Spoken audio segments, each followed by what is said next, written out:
Hello friends, welcome to hazel Srinivas vlogs. ఈరోజు నేను చూపించే రెసిపీ వంట రాని వాళ్ళైనా మరియు బ్యాచిలర్స్ అయినా చాలా ఈజీగా కుక్ చేసుకోవచ్చండి. Only with 3 ingredients.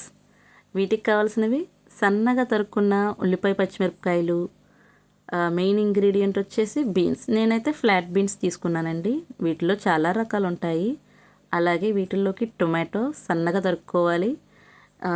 కారం మనకి రుచికి సరిపడినంత. అలాగే నేను ఎక్కువగా రాళ్ళుప్పు యూస్ చేస్తానండి కర్రీస్లో. రాళ్ళుప్పు కూడా సరిపడినంత తీసుకోండి. నేనైతే కర్రీస్కి ఎప్పుడూ కూడా సన్ఫ్లవర్ ఆయిల్ వాడతానండి. సన్ఫ్లవర్ ఆయిల్ వచ్చేసి 2 టేబుల్ స్పూన్స్ తీసుకుంటే సరిపోతుంది. మనకి లాస్ట్లో కూర ఉడికిపోయిన తర్వాత ఫ్లేవర్ కోసం కొంచెం కొత్తిమీర. కర్రీలో లాస్ట్లో కొత్తిమీర వేస్తే టేస్ట్ కూడా ఎన్హాన్స్ అవుద్దండి.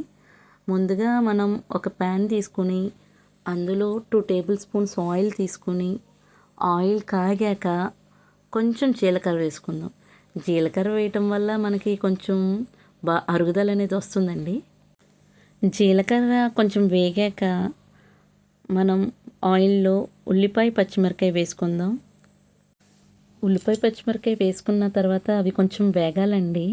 వేగటానికి మనం వేగేటప్పుడే అందులో కొంచెం ఉప్పు వేస్తే మనకి ఉల్లిపాయ, పచ్చిమిరకాయ అనేది త్వరగా వేగుద్ది అనమాట. ఆ తర్వాత కొంచెం పసుపు వేసుకుందాం ఉల్లిపాయలు వేగే టైంలోనే. కర్రీ మంచిగా టేస్ట్ రావాలి అంటే ఫస్ట్ మనం వేయించుకోవాల్సిన ఉల్లిపాయ, పచ్చిమిరకాయని బాగా వేగితేనే టేస్ట్ వస్తుందండి. ఆ ఉల్లిపాయ, పచ్చిమిరకాయ వేగిన తర్వాత మన ఫ్లాట్ బీన్స్ వేసుకోవాలి. అవి వేసుకుని అలాగే ఉంచకుండా కొంచెం చేతితో గరిటెతో తిప్పాలి. గరిటెతో తిప్పి అవి ఉడకటానికి మనం మూత క్లోజ్ చేసుకోవాలి. చిక్కుడుకాయలు కొంచెం ఉడికిన తర్వాత మనం సన్నగా తరుక్కున్న టమాటాలు కూడా వేసుకోవాలండి.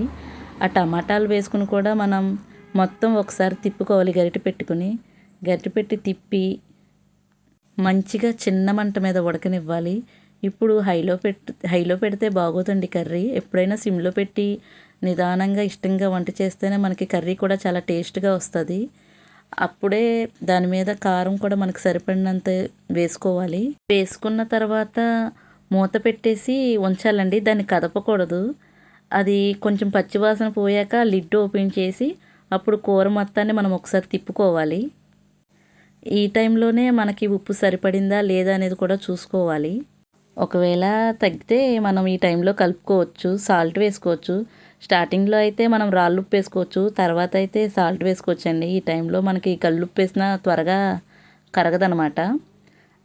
ఈ స్టేజ్లో మనకి సన్నగా తరుక్కున్న కొత్తిమీర కూడా కర్రీలో వేసి తిప్పుకోవాలండి ఒకసారి. కొత్తిమీర యాడ్ చేయటం వల్ల కర్రీ కూడా టేస్ట్ చాలా బాగుంటుంది. ఈ కర్రీ హెల్త్ పరంగా కూడా చాలా మంచిదండి. మనం వాడే ఈ చిక్కుడుకాయ బీన్స్ వల్ల చాలా ఫైబర్ రిచ్ కంటెంట్ ఉంటుంది. కాన్స్టిపేషన్ అనేది పోతుంది. అలాగే డైజెస్టివ్ ప్రాబ్లమ్స్ ఏమన్నా ఉన్నా మనం డిక్రీజ్ చేసుకోవచ్చు. చూసారు కదా, ఎంతో రుచికరమైన చిక్కుడుకాయ అండ్ టమాటో కర్రీ ఈజీగా రెడీ అయిపోయింది. నేను చేసిన ఈ రెసిపీ కనుక మీకు నచ్చినట్లయితే లైక్ చేయండి, షేర్ చేయండి, సబ్స్క్రైబ్ చేయండి. బాయ్.